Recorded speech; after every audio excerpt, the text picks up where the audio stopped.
At my son's funeral, his wife threw me out of my own house. I'm Thomas Mitchell. What happened next changed everything. Picture this. Your child just died. You're grieving, and your daughter-in-law looks you in the eye and says, "Stop crying, pack your bags, and get out of my house now." She called me a worthless burden, in front of everyone, at my son's funeral. But here's what Victoria didn't know. The house she was kicking me out of? I built it in 1987. The money she thought she inherited? $850,000 that was always mine. For 8 years, she lived off my generosity while treating me like charity. Instead of arguing, I just walked away. Sometimes silence is the most powerful response of all. If you're new here, hit subscribe. I share stories about standing up to disrespect, and trust me, you'll want to see how this ends. Because what Victoria discovered 3 days later taught both of us that assumptions can cost you everything. Let me start from the beginning. The signs were there from the beginning. I just chose to ignore them. When my son David died in that car accident 2 months ago, Victoria immediately took charge. "Don't worry about the arrangements, Tom," she said. "I'll handle everything." What she really meant was, stay out of my way. At the funeral home, she made every decision. The casket, the flowers, even the music. When I suggested David's favorite song, the one we used to play when we built this house together in 1987, she cut me off. "That's too depressing," Victoria said. "We need something more uplifting." I watched her command the room in her $300 black dress, directing everyone like she was the director of this tragic play. And me? I sat in my old gray suit, the one I'd worn to my wife's funeral 2 years earlier, feeling invisible. The second sign came during the reception at our house. My house, technically, though Victoria had been treating it like hers since David's death. She pulled me aside in the kitchen. "Tom, we need to talk about your situation." "My situation?" "You're financially dependent on us now. David was supporting you, and with him gone." She shrugged. "I can't carry that burden." Burden. That word hit harder than expected. "I've been more than generous letting you stay here," she continued. "But this house is mine now. Everything is mine. David left it all to me." I nodded slowly. Victoria saw that nod as defeat. What she didn't see was calculation. She had no idea that David had never owned this house. He lived here, yes. Grew up here, absolutely. But owned it? Never. She also didn't know about the filing cabinet in the basement. 4 drawers of meticulously organized financial records going back 40 years. The CPA in me never threw anything away. Most importantly, she didn't know about the trust.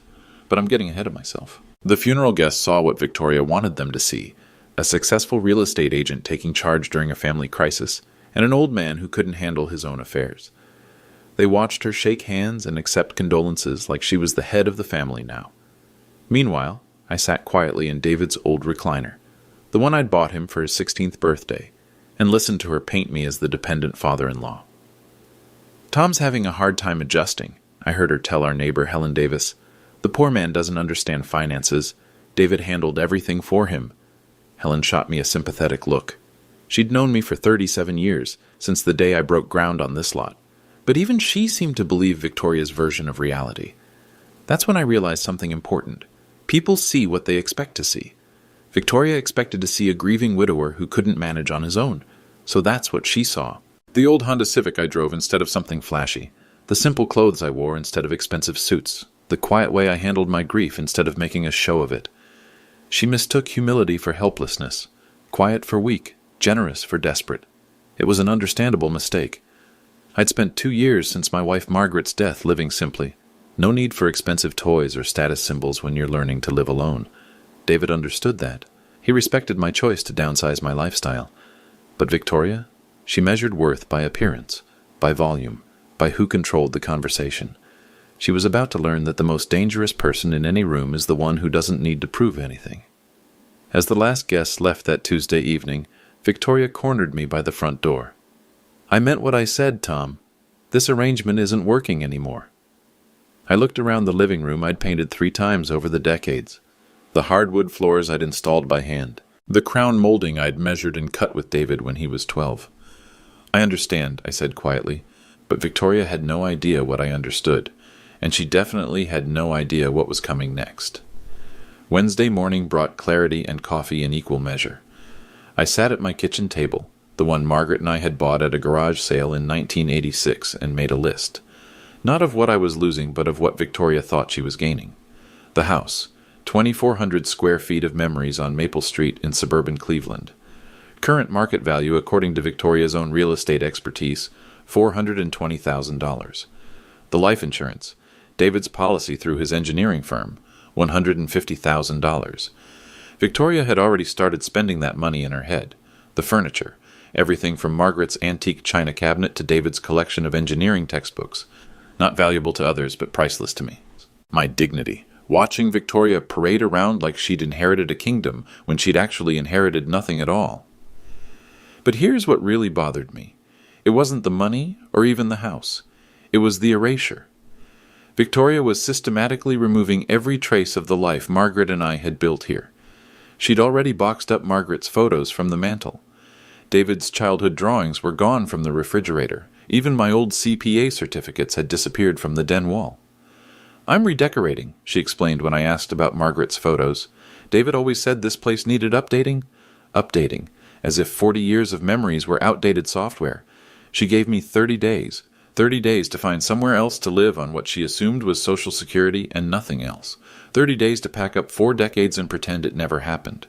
The cruelest part? She was doing it all with such confidence, such certainty that she held all the cards. Tuesday afternoon, she'd handed me a printed timeline. Actually printed it out, like I was a tenant getting evicted. "November 15th, she said, pointing to the date circled in red. "That gives you time to find a nice senior community, somewhere more appropriate for your situation." Your situation. There was that phrase again. "I've already looked into a few places," she continued, pulling out brochures like she was doing me a favor. "Sunset Manor has openings. It's only $800 a month for a studio apartment." $800 a month. She expected me to spend my entire Social Security check on rent and somehow survive on nothing else. "What about food?" I asked. "Transportation? Medical bills?" She shrugged. "There are programs for people in your situation. Food stamps, Medicaid. The government takes care of senior citizens." The government. Like I was some charity case who'd never contributed anything to society. That's when I realized Victoria didn't just want me gone.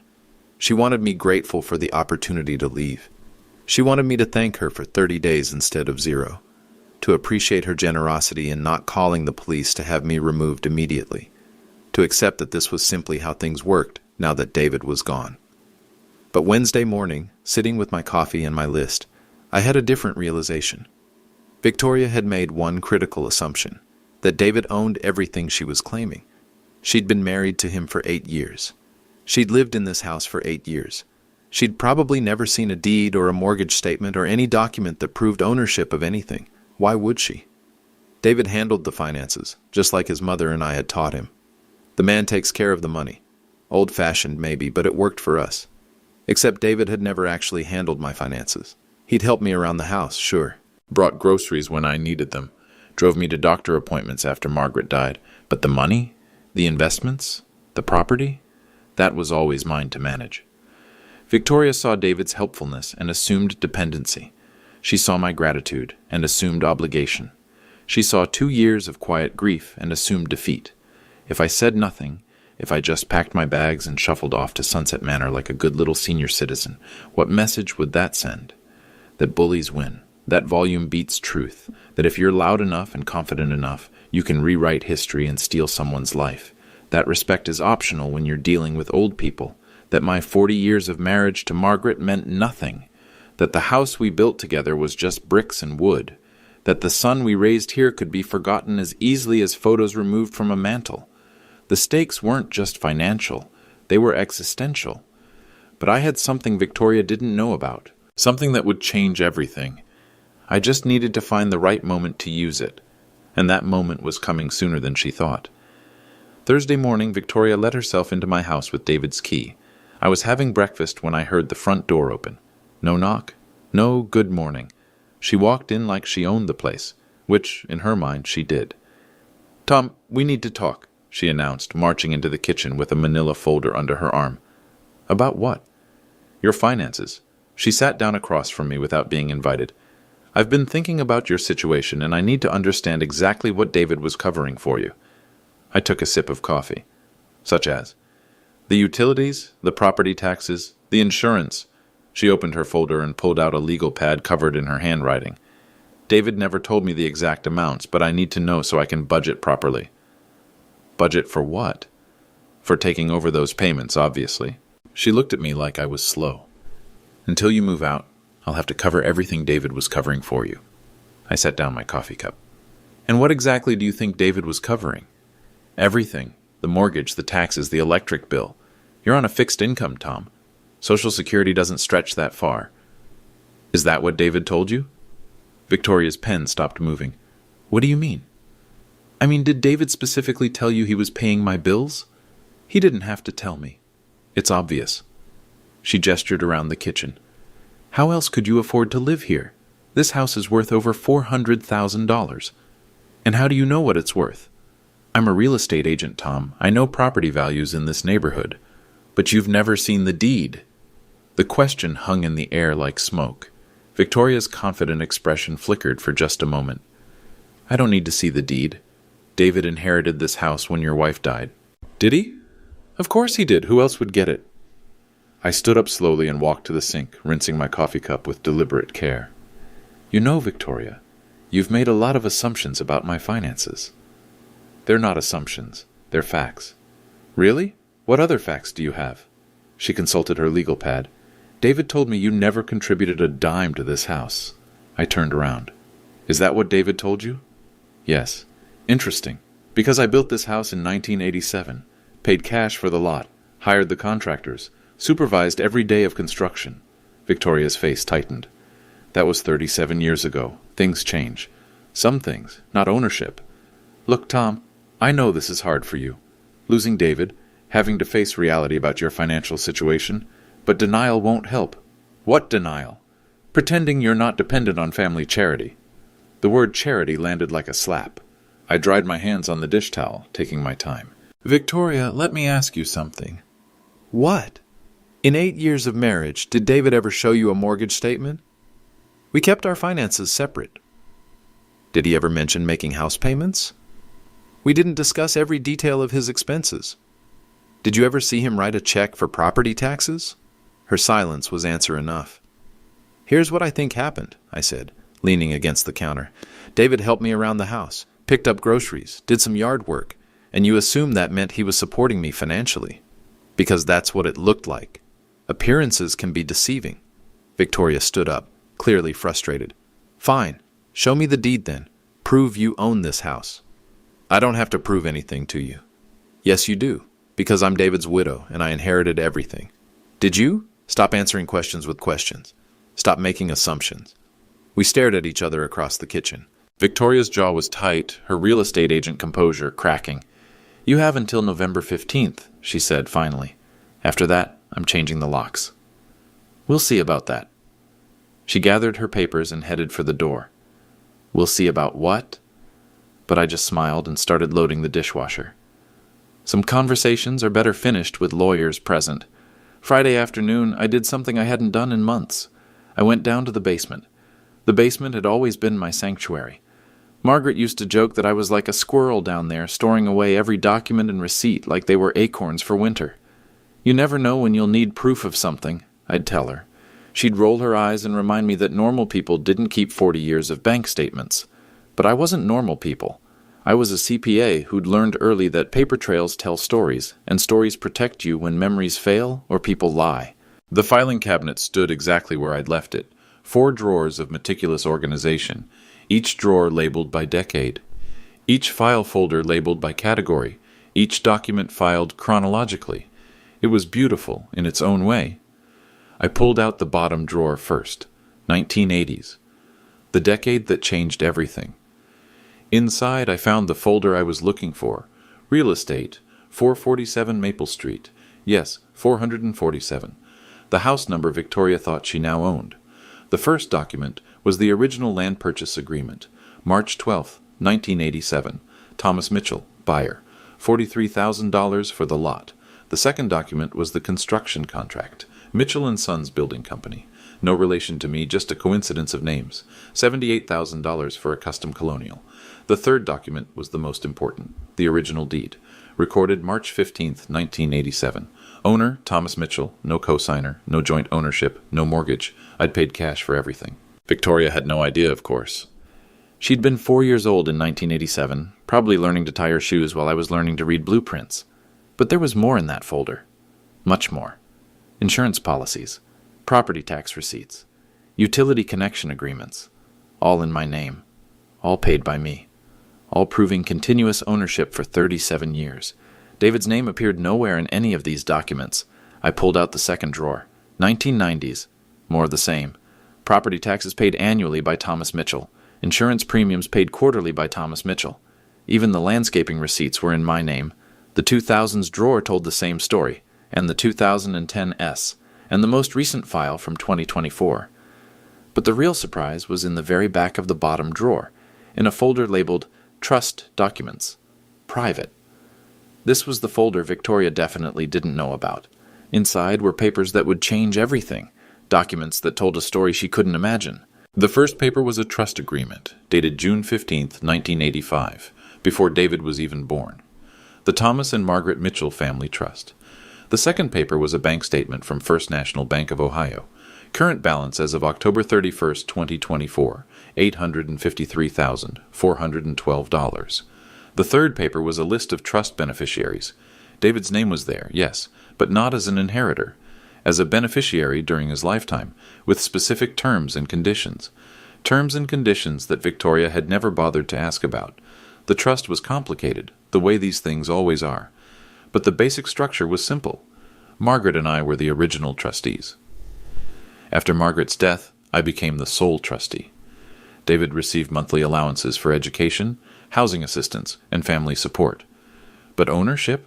That always remained with the trust, which meant it remained with me. David had lived comfortably because I made sure he lived comfortably. The engineering degree I helped pay for, the wedding I helped fund, the various investments and opportunities that came his way. All of it flowed from this trust. All of it remained under my control. Victoria saw David's comfortable lifestyle and assumed he was independently wealthy. She saw his generosity toward me and assumed it came from his own earnings. She never imagined that the money flowing from David to me was actually my own money flowing back home. It's funny how assumptions work. You see what fits your expectations and ignore what doesn't. Victoria expected successful young couples to support their aging parents. So when she saw David helping me, she assumed dependency. She never considered the possibility that I was helping him. But there was one more document in that folder. One that would matter most when the time came for truth-telling. David's life insurance policy. $150,000, just like Victoria said. But the beneficiary wasn't Victoria. The beneficiary was the Thomas and Margaret Mitchell Family Trust, which meant the beneficiary was me. Victoria had been spending money that was never hers to begin with, making plans with resources that belonged to someone else, building a future on a foundation that didn't exist. I closed the filing cabinet and headed back upstairs. In the kitchen, I made myself a sandwich and thought about timing. Victoria had given me until November 15th to move out. Today was November 1st. That gave me exactly 2 weeks to decide how to handle this situation. I could call her right now, explain the truth, show her the documents, watch her world collapse in real time. Or I could wait. Let her keep making assumptions. Let her dig the hole deeper. Let her learn the lesson the hard way. As I ate my sandwich, I remembered something my old business partner used to say. Tom, sometimes the best negotiation strategy is letting the other guy talk himself into a corner. Victoria was definitely talking herself into a corner. The question was, how deep did I want to let her dig before I stopped her? I looked around the kitchen I'd designed 37 years ago. The cabinets I'd chosen, the countertops I'd installed, the windows I'd measured and ordered, my house, my trust, my choice. Victoria was about to learn that respect isn't negotiable, but first she needed to finish digging. Sunday morning brought the worst of Victoria. I was getting ready for church when she arrived with 3 of her real estate agent friends. She'd invited them for what she called a consultation about the house's potential. I heard them before I saw them. Victoria's voice carrying through the front door. This place has incredible bones, but the decor is so outdated. Classic old person style, you know? They walked through my house like it was already theirs. Oh my God, Victoria, this crown molding is gorgeous, said a blonde woman in expensive boots. Original? From 1987, Victoria replied. Tom built this place, but he has no eye for modern design. Look at this wallpaper, and that furniture. It's like a museum. I stood at the top of the stairs listening to them catalog my life's work like it was a garage sale. The bones are definitely there. said another woman. But you'll need to gut the kitchen. Those cabinets are so 80s. Already planning on it, Victoria said. Tom will be moving to a senior community soon, so I'll have full control over renovations. Full control. Over my kitchen. The one Margaret and I had planned together for 6 months. I came downstairs wearing my church clothes. 3 women I'd never met were standing in my living room taking photos. Tom! Victoria's voice was artificially bright. Perfect timing. I want you to meet some colleagues. She introduced them like I was a curiosity. This is Tom, David's father. He's the original owner, but he's transitioning to a more suitable living situation. Transitioning. Like I was a job change. Mr. Mitchell, said the blonde one, your house has such character. You must have put a lot of work into it. Some, I said. Victoria tells us you're moving to Sunset Manor. That's such a nice facility. I looked at Victoria. Is that what I'm doing? We discussed this, Tom, November 15th, remember? I remember you discussing it. An uncomfortable silence settled over the group. The real estate agents exchanged glances. Well, said the blonde one, we should probably let you get to church. Actually, Victoria said, Tom, while everyone's here, maybe you could tell them about the maintenance issues, the roof leak, the furnace problems? There was no roof leak. The furnace was 2 years old. I'm not aware of any maintenance issues, I said carefully. Tom, you know the upstairs bathroom faucet drips, and the basement gets damp in the spring. The faucet needs a 50-cent washer. The basement has been dry for 20 years. Victoria's smile tightened. Tom's very attached to this place. Sometimes he doesn't see problems that are obvious to others. Problems like what? I asked. Like the fact that you can't afford to maintain a house this size anymore. The room went quiet. Even the real estate agents looked uncomfortable. Can't afford it? I asked. Tom, we've been through this. Your Social Security barely covers basic living expenses. And you know this how? Because I'm not blind. You drive a 15-year-old Honda. You shop with coupons. You haven't updated anything in this house since the Clinton administration. One of the agents cleared her throat. Maybe we should reschedule this tour? No, it's fine, Victoria said. Tom understands this situation. He's had 2 years to adjust to reality since Margaret died. What reality is that? I asked. That you're a 70-year-old man on a fixed income who can't handle a 2,400-square-foot house anymore. 70? 68? Whatever. The point is you're making assumptions about my finances. They're not assumptions, Tom. They're observations. Observations about what? About the fact that you've been living off David's generosity for 2 years, and now that David's gone, you need to face reality. The words hung in the air like tear gas. The 3 real estate agents were actively looking for exits. David's generosity, I repeated. Yes, David paid your property taxes. David covered your utilities. David made sure you had groceries and medical care. Did he? You know he did, and you know this because I was married to him. I saw him writing the checks. What checks? Victoria's face flushed. The checks for your expenses. Did you see him write checks to the county for property taxes? He handled those things online. Did you see him pay my electric bill? He transferred money to your account. Did you ever see bank statements showing these transfers? We kept our finances separate, so you never actually saw any of these payments? The blonde agent stepped forward. You know what, Victoria? This feels like a family discussion. Maybe we should give you some privacy. No, Victoria said sharply. This needs to be said. Tom, you cannot keep living in denial about your financial situation. What denial? The denial that you're anything other than a burden. The word echoed through the room. Even Victoria seemed surprised she'd said it out loud. A burden, I said quietly. I'm sorry, but yes, you're a burden. You have been since Margaret died. David was too kind to say it, but someone has to.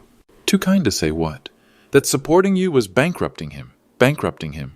Yes, the property taxes alone are $8,000 a year. Add utilities, maintenance, your medical expenses. She was building steam now, letting 2 months of frustration pour out. David spent $40,000 last year keeping you afloat. $40,000. At least. And now he's gone and I'm supposed to pick up that burden? I have my own life to think about. The real estate agents were edging toward the door. So you're throwing me out, I said. I'm giving you a month to find appropriate housing. That's more generous than most people would be. Generous. Yes, generous. Because frankly, Tom, you never contributed anything to David's success. He built his own life, earned his own money, bought his own house. This house. Yes, this house. David inherited it from Margaret, and now I inherit it from David. That's how inheritance works. I nodded slowly. I see. Good. Finally. Victoria? What? You might want to check your facts before making statements like that in front of witnesses. She laughed. What facts? Tom, I'm a real estate professional. I know how property ownership works. Do you? Better than you do, apparently. I looked at the three women by the door. They were witnessing something they definitely hadn't signed up for. Ladies, I said, you might want to ask Victoria to show you the deed to this house before you start planning renovations. Victoria's face went white. Tom, don't what? Don't tell the truth? But I'd said enough. Sometimes the best revenge is letting people hang themselves with their own words. Enjoy your tour, I said, and headed for the front door. I had a lawyer to call. Monday morning, I sat in attorney Margaret Collins' office with 3 manila folders on the mahogany desk between us. Margaret Collins? No relation to my late wife, just another one of life's small coincidences, had been handling my legal affairs for 20 years. She knew exactly what those folders contained. Tom, she said, adjusting her reading glasses, I have to ask, are you sure you want to do this? I'm sure. Because once we start this process, there's no taking it back. Victoria will know everything. Good. Margaret opened the first folder. Let's review what we have. The original deed to 447 Maple Street lay on top. Thomas Mitchell, sole owner, recorded March 15, 1987. No co-signers, Margaret noted. No joint ownership. No mortgage. You paid cash for the land and construction. Correct. She opened the second folder. Property tax records for 37 years. All paid by you from your accounts. Correct. Insurance policies, utility bills, maintenance contracts, all in your name. Correct. She opened the third folder. And this is the big one. The Thomas and Margaret Mitchell Family Trust. The trust documents were thick, complex, full of legal language that took years to develop and decades to fund. Current balance? Margaret asked, though she already knew. $853,412 as of last Friday. And David's status in the trust? Beneficiary during his lifetime, never a trustee, never an owner. Margaret leaned back in her leather chair. Tom, this is a substantial estate. Victoria had no idea? None. And David never told her about the trust structure? David was a good son, but he wasn't detail-oriented about finances. He knew I helped him when he needed help. He probably never thought to explain where the money came from. So Victoria assumed that David was supporting me instead of the other way around. Margaret shook her head. It's understandable, I suppose. Young couples don't usually have trust this size backing them up. The irony is beautiful, I said. Victoria kicked me out of my own house using my own money to threaten me. How so? David's life insurance, $150,000. She's been making plans with that money for 2 months. But the beneficiary is the trust, which means the beneficiary is me. Margaret pulled out a calculator. So let me make sure I understand. Victoria thinks she inherited a $420,000 house and $150,000 in life insurance. That's right. But actually she inherited nothing. The house belongs to you, and the insurance money goes to your trust. That's right. And she's been treating you like a charity case while planning to spend nearly $600,000 that was never hers. That's right. Margaret was quiet for a moment, processing the situation. Tom, I have to ask, why did you let this go on for 2 months? Why didn't you correct her assumptions immediately? I thought about that Sunday morning scene. Victoria calling me a burden in front of strangers. The casual cruelty of it. Because I wanted to see how far she'd go. And she went pretty far. Margaret nodded. What do you want to do now? I want to establish clear boundaries. Legal boundaries? All kinds of boundaries. She pulled out a legal pad. Talk to me. First, I want the insurance claim processed immediately. The money belongs to the trust, not to Victoria. Done. That's straightforward. Second, I want Victoria served with formal notice that she's a tenant in my house, not an owner. Also straightforward. How much notice? 30 days. The same time frame she gave me. Margaret smiled slightly. Poetic justice. Third, I want her to understand exactly what David's relationship to the trust was, so she can't claim ignorance going forward. We can provide complete documentation. And fourth, I paused, I want witnesses present when we have this conversation. Witnesses? The same real estate agents who heard her call me a burden yesterday. They should hear the truth too. Margaret set down her pen. Tom, that feels like public humiliation. No, public humiliation is what Victoria did to me. This is public education. There's a difference? Victoria humiliated me to make herself feel powerful. I'm educating people to prevent future misunderstandings. Margaret considered this. The real estate agents aren't necessary for the legal process, but they're necessary for the social process. Explain. Victoria spent 2 months telling people that I'm a broke old man living off family charity. Those people deserve to know the truth. And Victoria deserves to hear that truth in front of the same people she lied to. Exactly. Margaret made notes on her legal pad. When do you want to do this? Tomorrow. Give Victoria 24 hours to enjoy her assumptions. And if she refuses to meet, then we serve the papers without explanation and let her figure it out. Margaret pulled out her calendar. I can have everything ready by 10 a.m. tomorrow. Perfect. Where do you want to meet? Victoria's real estate office, where her colleagues can see what respect looks like. Margaret looked up from her calendar. Tom, I've been practicing law for 30 years. I've seen a lot of family disputes. This isn't about the money, is it? No, it's about the disrespect. It's about boundaries. Victoria needs to learn that you can't treat people badly just because you think they're powerless. And if she'd been respectful from the beginning, then we'd be having a different conversation. I would have explained the situation privately and helped her transition to independence. But she wasn't respectful. She was cruel. There's a difference between grief and cruelty. Margaret closed the folders. I'll make the calls this afternoon. Thank you. Tom? Yes? For what it's worth, I think David would be proud of how you're handling this. I stood up and shook her hand. David taught me something important. What's that? That quiet strength beats loud ignorance every time. He was a smart boy. He learned from the best teacher. Margaret? No, life. Life taught him that respect is earned, not inherited. As I left the law office, I thought about Victoria's timeline. She'd given me until November 15th to move out. Tomorrow was November 5th. She was about to learn that some deadlines cut both ways, and some assumptions cost more than you can afford to pay. The quiet man was about to speak up, and when quiet men finally speak, smart people listen. Victoria was about to find out exactly how smart she really was. Tuesday morning at 10 a.m., Margaret Collins and I walked into Premier Realty on Main Street. Victoria was at her desk, showing house photos to a young couple. She looked up when we entered, and her face went from professional smile to confusion to something approaching alarm. Tom? What are you doing here? We need to talk, I said calmly. Privately. The young couple looked between us, sensing tension. I'm with clients, Victoria said, her real estate agent composure kicking in. Can this wait? No, Margaret Collins said, stepping forward. I'm Margaret Collins, attorney at law. We need to discuss some urgent legal matters regarding your late husband's estate. The words attorney and legal matters had an immediate effect. The young couple exchanged glances. Maybe we should reschedule, the husband said. No, that's fine, Victoria said quickly. Tom, can you just wait in the conference room? I'll be right there. Actually, Margaret said, I think your colleagues should hear this too. Victoria's face went pale. My colleagues? The 3 ladies from Sunday. I believe they're planning renovations based on some assumptions that need to be corrected. Around the office, conversation slowed.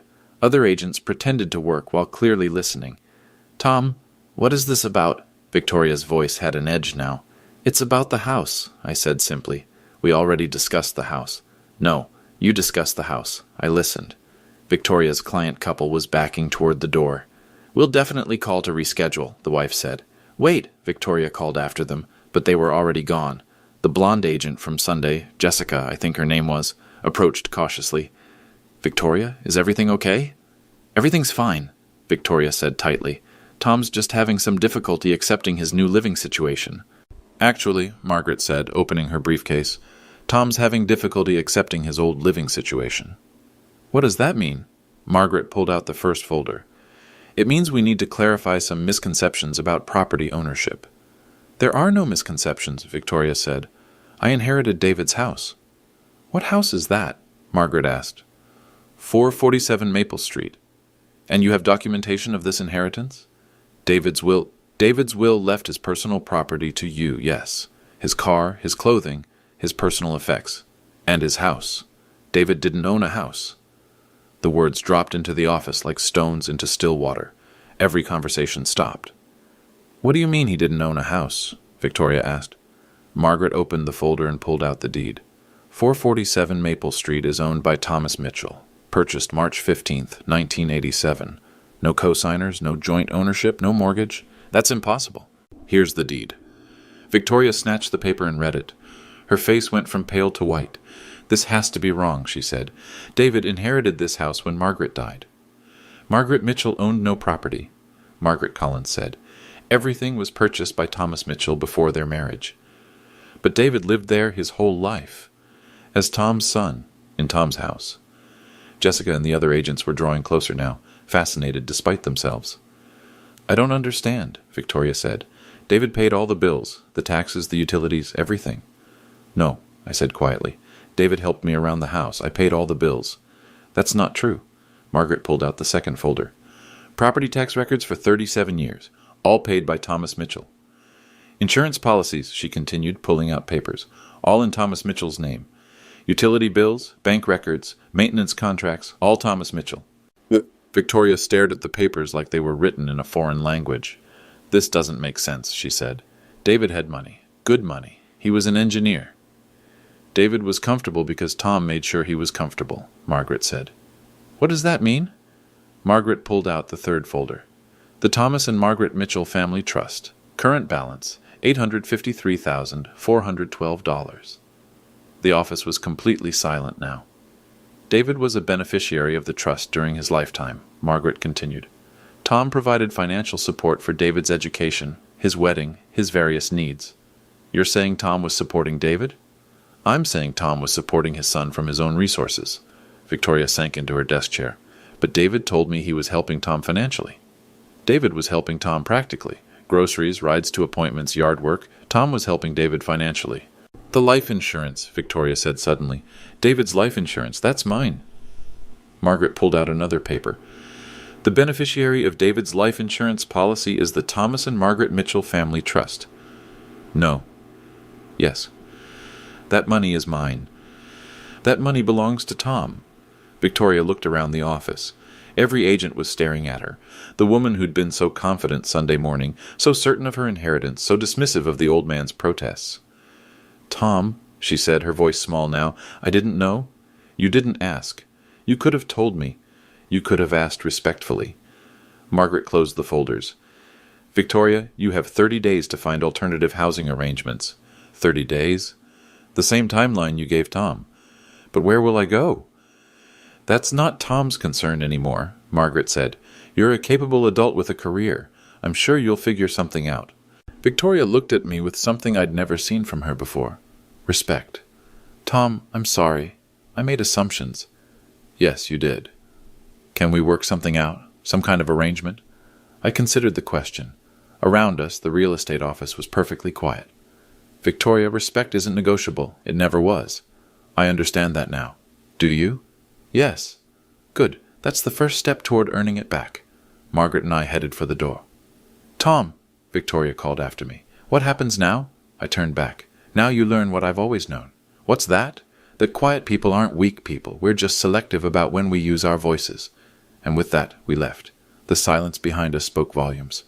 By Thursday morning, the entire story had spread through Cleveland's suburban real estate community like wildfire. I knew this because Helen Davis, my neighbor for 37 years, brought me coffee and the latest gossip. "Tom, you should have seen Victoria at the grocery store yesterday," Helen said, settling into Margaret's old chair at my kitchen table. "She looked like she'd seen a ghost." "How so?" "Well, for starters, she was shopping in the clearance section. Victoria, who never bought anything that wasn't name brand." Helen stirred her coffee thoughtfully.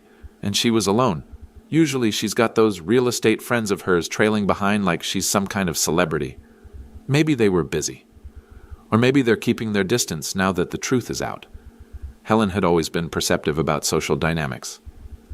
"What truth is that?" I asked, though I already knew. "That she spent 2 months treating you like a charity case while planning to spend money that was never hers." Helen shook her head. "People are talking, Tom, and not in a good way for Victoria." "What are they saying?" "That she showed poor judgment." that she made assumptions about finances without doing her homework. And in real estate, homework matters. Exactly. Her broker called her in for a meeting yesterday afternoon. This was news to me. How do you know that? Because my sister's daughter works at Premier Realty. She said the whole office was buzzing about what happened Tuesday morning. Helen leaned forward conspiratorially. Apparently, 3 different clients have already asked to be transferred to other agents. Why? Because if Victoria can't figure out who owns a house she's been living in for 8 years, how can she be trusted with their real estate transactions? I hadn't considered that angle, but it made sense. Real estate was built on trust and competence. Victoria had publicly demonstrated a lack of both. There's more, Helen continued. You know that young couple she was meeting with when you showed up? Vaguely. They posted about it on social media. Something about dodging a bullet with an agent who doesn't understand property law. They posted about it? With photos of the office and everything? It's gotten hundreds of likes. The ripple effects were spreading faster than I'd anticipated. My phone rang. Margaret Collins. Tom, we have some developments. Good or bad? Depends on your perspective.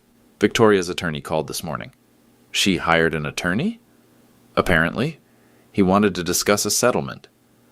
What kind of settlement? Victoria would like to stay in the house for 6 months instead of 30 days. She's offering to pay rent. How much rent? $2,000 a month. I almost laughed. For a house worth $420,000? Market rent would be closer to $3,000, yes? What did you tell him? That we'd consider reasonable offers. And what's reasonable? $3,500 a month, first and last month in advance, plus a security deposit equal to 1 month's rent. So $10,500 up front? Correct. If she wants to stay, she pays market rate like any other tenant. Can she afford that? That's not our problem. But her attorney seemed to think it might be challenging given her current circumstances. After I hung up, Helen was studying my face. Victoria wants to stay? She asked. She wants to pay below market rent to stay. And you said? I said she can pay market rent like anyone else. Helen nodded approvingly. Fair is fair. Friday afternoon brought another visitor, David's old college friend, Mike Thompson. Tom, I owe you an apology, he said at my front door. For what? For believing Victoria's version of things. She told everyone that David was supporting you financially. And you believed her. I did. And I'm sorry. I should have known better. Mike shifted uncomfortably. The thing is, David always talked about how proud he was of your success.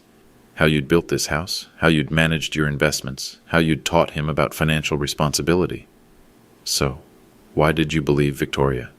Because it fit what I expected to see. Old man, dead wife, grown son helping out. It seemed natural. Assumptions again. Yeah, and I'm not the only one. A lot of David's friends made the same assumption. And now? Now we're all feeling pretty stupid. And we're wondering what else Victoria might have misrepresented about David. That was an interesting development. Victoria's credibility was collapsing across multiple social circles. Saturday morning, Margaret Collins called with the final update. Victoria's attorney called back, she said. She can't afford the rent. So she's moving out? She's moving out. But there's something else. What? She's also leaving Premier Realty. Voluntarily? Let's call it mutually agreed upon. So Victoria was losing her house and her job in the same week. Tom, I have to ask, do you feel bad about any of this? I looked around my kitchen, the one Margaret and I had designed together, the one Victoria had planned to gut and renovate. Margaret, Victoria made choices. She chose to be cruel instead of kind. She chose assumptions instead of questions. She chose to humiliate me in front of strangers. And now she's facing consequences. Natural consequences. I didn't fire her from her job. Her clients did that by requesting other agents. Because they lost confidence in her judgment. Exactly. This isn't revenge, this is accountability. And Victoria? Victoria is learning that actions have consequences. It's a lesson she should have learned years ago. Sunday morning, I sat in church thinking about forgiveness and boundaries. They weren't opposite things, I realized. They were complementary. I could forgive Victoria for her assumptions and still maintain boundaries about respect. I could forgive her cruelty and still expect her to face the natural consequences of her choices. Forgiveness didn't mean pretending nothing had happened. It meant accepting what had happened and moving forward with wisdom. Victoria was moving out next weekend, and I was moving forward with a new understanding of my own quiet power. Sometimes the best lesson you can teach someone is to let them teach themselves. 3 weeks later, I sat in my living room reading the Sunday paper when the doorbell rang. Victoria stood on my porch with a moving box in her hands. "Hi, Tom." "Victoria. I found some things that belong to you. Photo albums from when David was little. Some of Margaret's recipe cards." I opened the door wider. "Come in." She set the box on the coffee table and looked around the room she'd planned to renovate. "It looks the same," she said. Why would it look different? I don't know. I guess I thought you might change things after everything. Some things don't need changing. We sat in the quiet for a moment. "Tom, I owe you more than an apology. You don't owe me anything." "Yes, I do. I treated you terribly. I made assumptions about your life, your finances, your worth. I was cruel when I should have been grateful. And now? Now I understand something I should have understood from the beginning." "What's that?" "That David learned his values from someone. His kindness, his generosity, his quiet strength. He learned all of that from you." I nodded. "David was a good son." "He was, and you were a good father. I just couldn't see it because I was too busy making assumptions." "We all make assumptions, Victoria. The question is, what we do when we learn we're wrong. I'm trying to learn from this." "Good. I found a job in Columbus. Fresh start, new city. Maybe I can do better there." "I hope you can." She stood to leave, then turned back. "Tom, can I ask you something?" "Of course." If I'd been respectful from the beginning, if I'd asked questions instead of making demands, would things have been different? I thought about that. Probably. I would have helped you transition to independence, given you time to find your feet. We might have found a way to honor David's memory together. Instead of fighting over it. Victoria picked up her purse. "I guess respect really isn't negotiable, is it?" "No, it's not." "Thank you for teaching me that." After she left, I opened the box she'd brought. David's baby pictures, Margaret's handwritten recipes, small treasures that had somehow ended up in the wrong hands. I thought about the past 3 months. The funeral, the confrontation, the legal resolution, the natural consequences. Victoria had learned an expensive lesson about assumptions and respect. But I'd learned something, too. I'd learned that quiet strength doesn't mean silent acceptance of disrespect. I'd learned that boundaries aren't walls, they're guidelines for healthy relationships. Most importantly, I'd learned that sometimes the most powerful thing you can do is simply tell the truth and let people deal with the consequences of their own choices. David would have been proud of that lesson. Margaret would have approved of the quiet way I'd handled it. And me? I was at peace. If you're watching this and you've ever been underestimated because of your age, your quiet nature, or your humble lifestyle, let me know in the comments. Have you ever had to remind someone that respect isn't inherited, it's earned? Sometimes the best response to disrespect is simply proving them wrong. And sometimes the most powerful people in the room are the ones who don't need to prove anything at all. Until next time, remember, quiet doesn't mean weak. It just means selective.